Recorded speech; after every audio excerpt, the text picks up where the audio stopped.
Oops! Wait lang. Stop scrolling. Alam mo ba na hindi ito yung usual Disney experience mo? Imagine, si Mickey Mouse na surrounded ng breathtaking flowers or si Stitch posing with durian? Yes, totoo.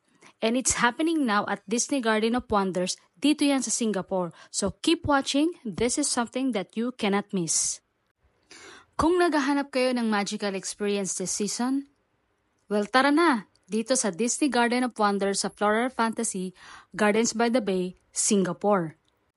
Dahil from December 1, 2024 until March 31, 2025, mai-experience nyo ang enchanting floral sculpture ng inyong favorite Disney at Pixar characters tulad nila Mickey Mouse, Winnie the Pooh, Ariel ng Little Mermaid, at marami pang iba.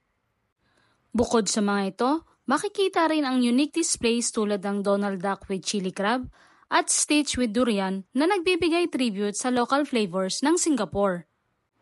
Ang Floral Fantasy ay open every day from 10 a.m. until 9 p.m. and the last admission ay 8:30 p.m.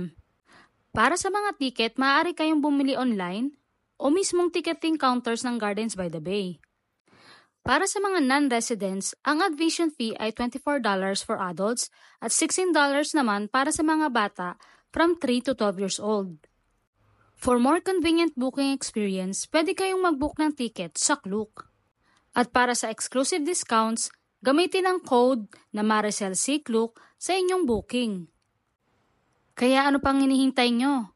Experience the magic of Disney amid Singapore's stunning flora.